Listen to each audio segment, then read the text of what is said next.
All right. Hello, everyone. Welcome to another video by the Flying Pig, aka Diego.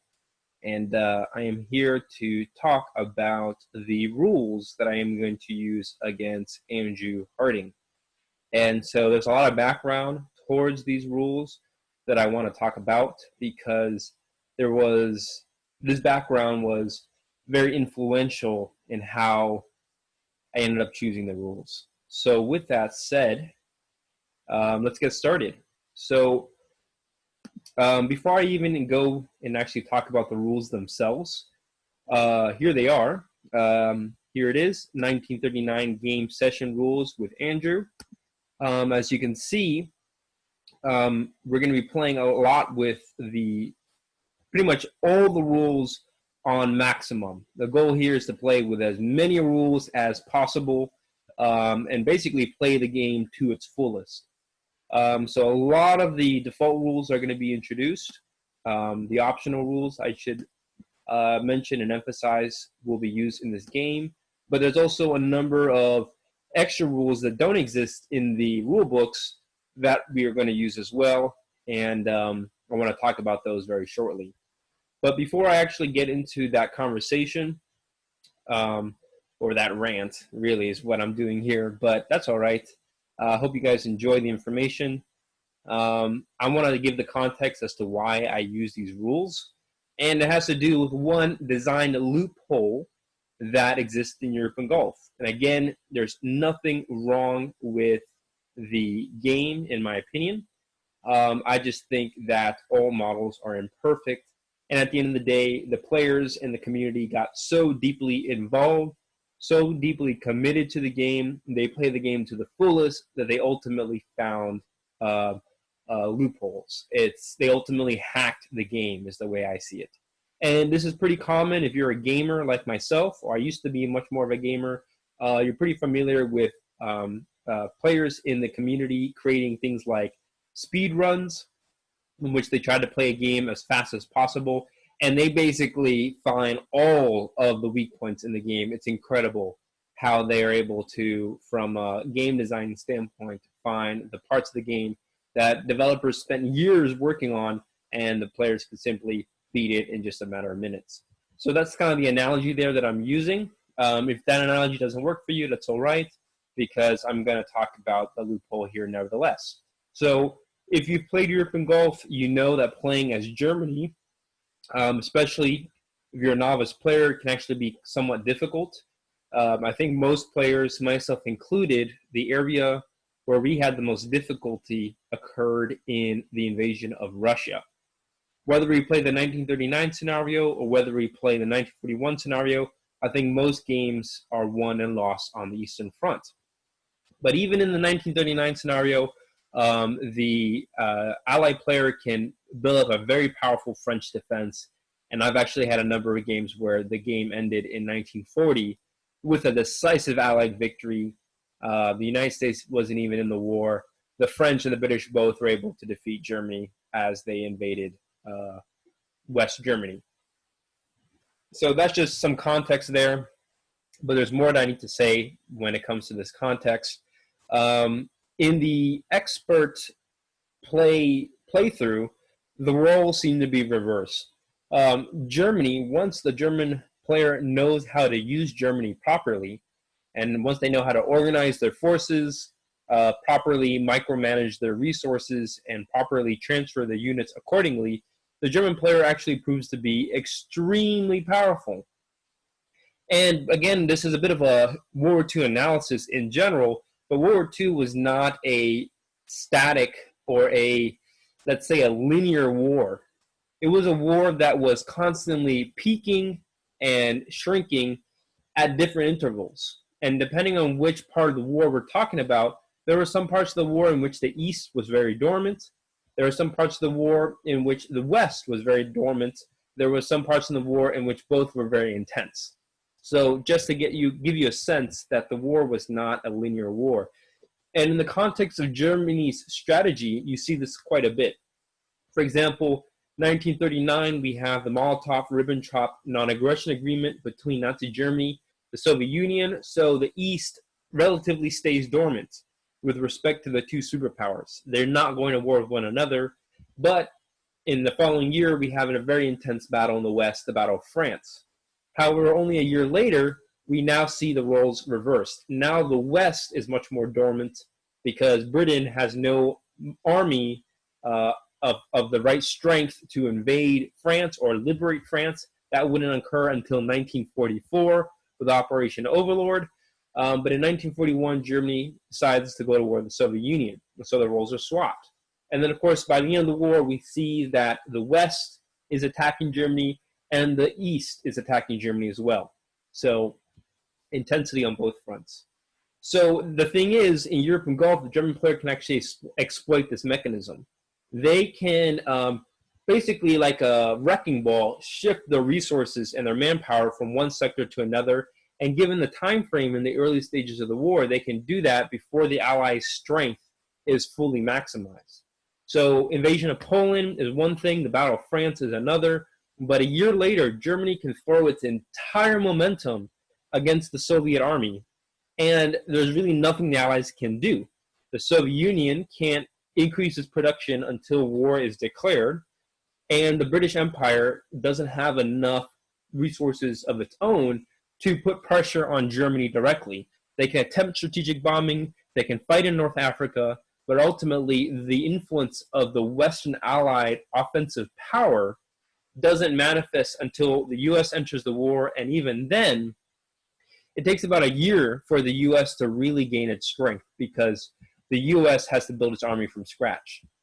So the point I'm trying to make here is that Germany can exploit the weaknesses of the quiet points in the front, and in Europe and Gulf, the German player has a very strong industry, and they don't need to spend their resources on, let's say, bombing Britain. Most players tend to build U-boats and maximize U-boat production, which is really, really easy to do in Europe and Gulf. So that by 1941, the U-boat production is at 60, at the full maximum value that the U-boats can achieve, and the entire German force pool of forces is built to invade the Soviet Union. What's the end result? Well, given the mechanical nature of the special actions, Germany is able to take Moscow in one turn, and Germany can likely take Baku in roughly 2 turns.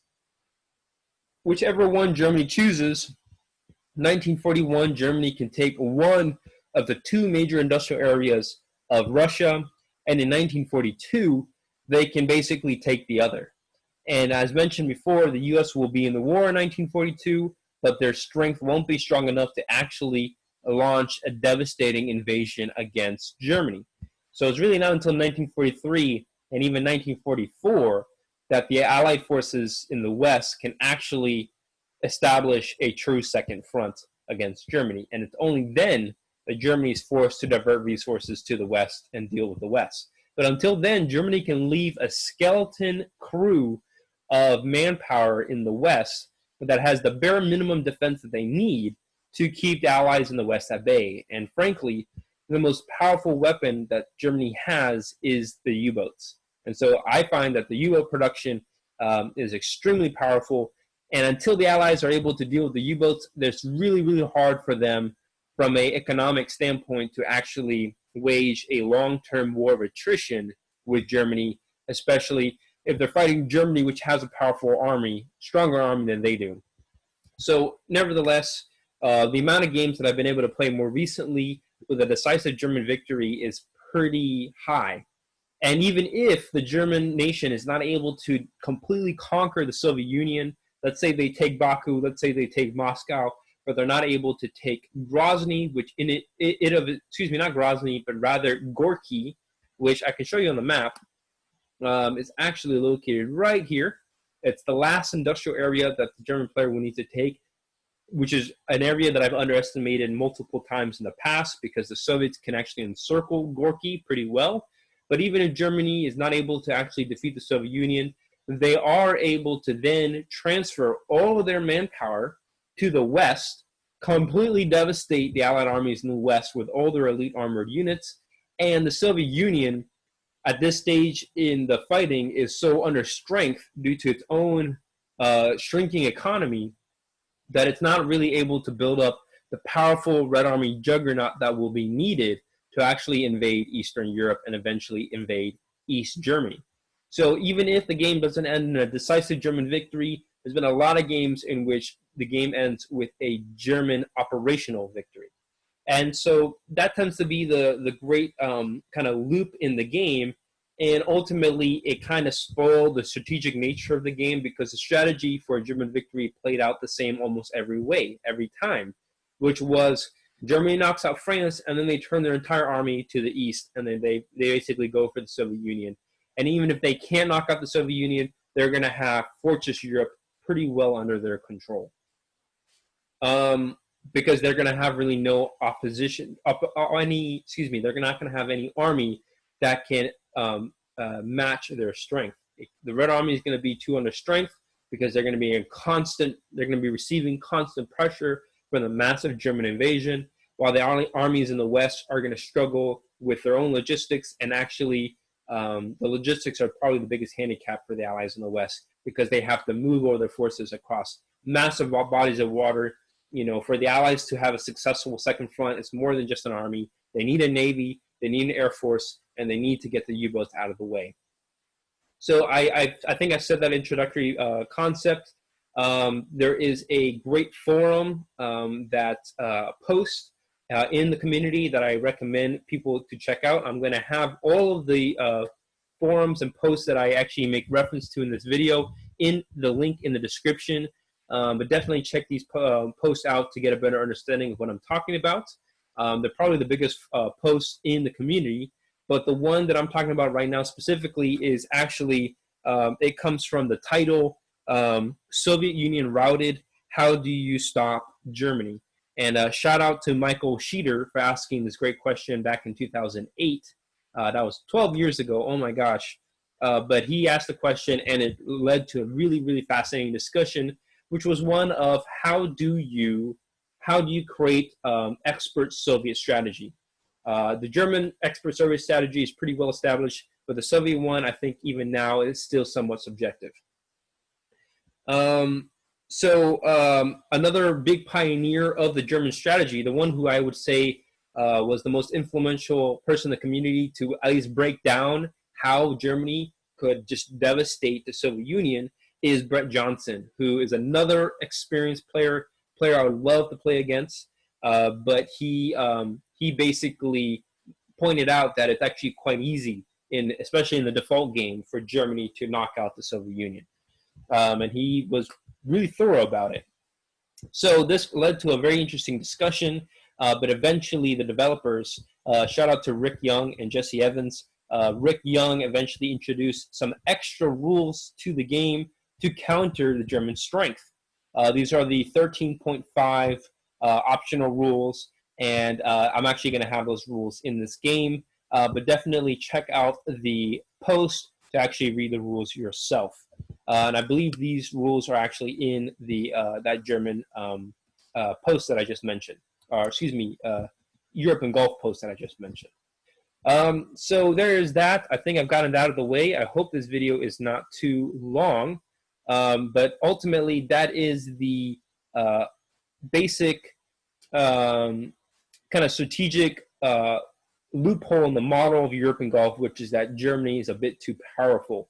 And so a lot of my rules are designed to fix that, or adjust that. Again, a lot of these rules are not my own. A lot of credit has to be given to people who actually came up with these rules. But I'm also going to throw in some extra rules as well, just to spice up the gameplay overall. So I'm going to stop the video here, and actually in the following video, I will actually start talking about the rules that I will be using in this game. So thanks for tuning in, and I'll see you in the next video.